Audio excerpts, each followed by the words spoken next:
Ladies and gentlemen, good evening to everyone. You are once again welcome here on the platform for Awakening Consciousness. So, in the headlines, all eyes are focused on what is happening on the ground in Ukraine. We finally understand the real reason for Volodymyr Zelensky's serious nervousness. When Zelensky says on May 9th that he will take revenge, when the West says they will take revenge, the reason is much clearer here. Since May 1st, Russia has accelerated, meaning the 3-day break that Russia will take, it is making up for it in advance, so that on the very day Russia rests, those 3 days will be truly well deserved. That's why Zelensky does not want to accept the ceasefire. The information is very serious. The information coming from the field is very serious. Several cities have been hit simultaneously, and this time without any distinction. Residential buildings, hotels, no. Russia is destroying everything in its path, and several cities are targeted. That is to say, Russia is reclaiming Ukrainian territory. If we are not careful, if we do not pay attention, Russia pretends to do nothing on the ground. But in the very near future, all of Ukraine will belong to Russia. So, what is happening on the field? Let's delve deeper, ladies and gentlemen. First, it must be said that the city of Kharkiv has received Russian shells. Several buildings were bombed. The city of Kharkiv was bombed. And so, after the bombings, there were rescue operations. Therefore, many residential buildings, private houses, and private cars were damaged.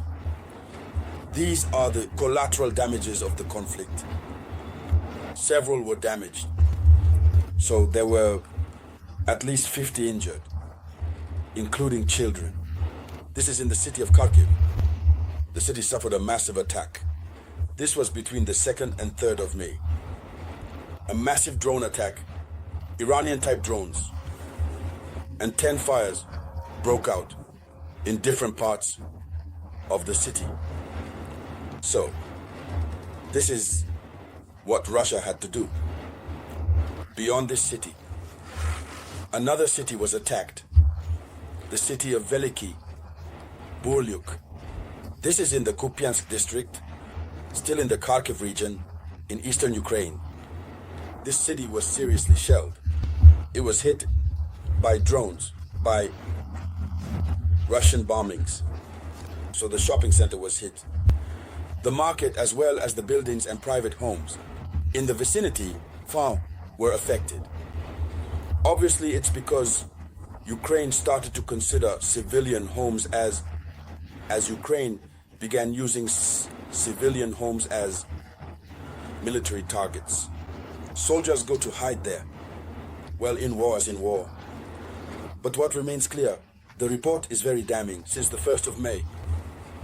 So, on the night of May 3rd to 4th, 2025, again, the Russians attacked the city of Cherkasy.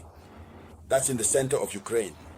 The other was in the east. This time it's in the center of Ukraine. Strikes caused 5 fires in different parts of the city. Residential apartments were hit. An ammunition warehouse was hit. A private house was hit. The dry vegetation in the municipal park caught fire. These are the consequences of the conflict. These are the consequences of the conflict. 2 apartments located on the 1st or 2nd floor of a 4-story building were severely damaged. The windows of other apartments shattered. All the fires were brought under control after some time. In total, 26 vehicles and 101 rescuers participated in the rescue operation. This sufficiently demonstrates the scale of Russia's intervention in recent days. That is to say, while the leaders are talking on the surface, talking in the air, down below. Things are not going well at all. I'm telling you, it was as if Russia wanted to make up for the 3-day break its army is going to take. And it's very complicated on the ground. Unfortunately, Zelensky is not understanding these signals. Unfortunately, while it's necessary to take the step towards peace, while America too, I don't know if we should say it's a pretense. While America has taken a big step, Ukraine will also need to lower its guard. So it's not over. In the eastern region, the Russians have struck the cities of Sloviansk and the city of Belozersk. Yes, the images are very dreadful. We see how should we say this? Flames everywhere. The images are very frightening. We see buildings nonetheless, like what you can see here in the image. We see degraded buildings. And everything suggests that Russia has no limits. On the same night from May 3rd to 4th, then there are towns and villages that were attacked in the Izium district, in the Kharkiv region, still in the east. Following the strike of an Iranian drone, a fire of 500 square meters broke out in the city of Izium.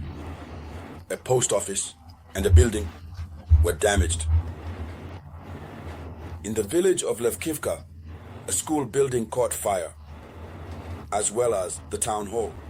That is to say, we are moving to another stage of the conflict where there is no longer control. It's just bombing, just sending.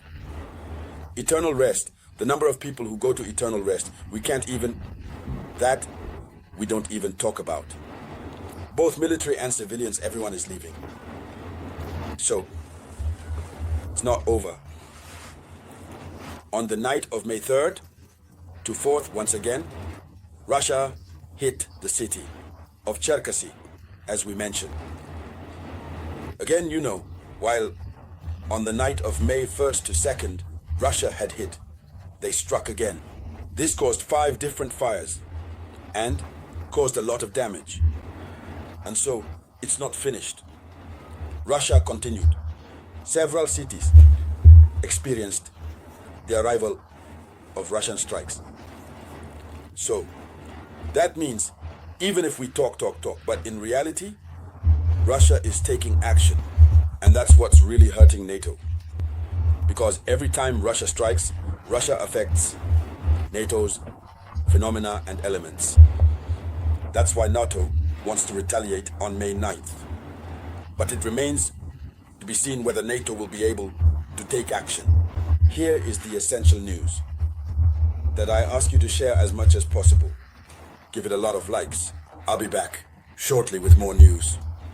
This was the voice of your one and only samurai.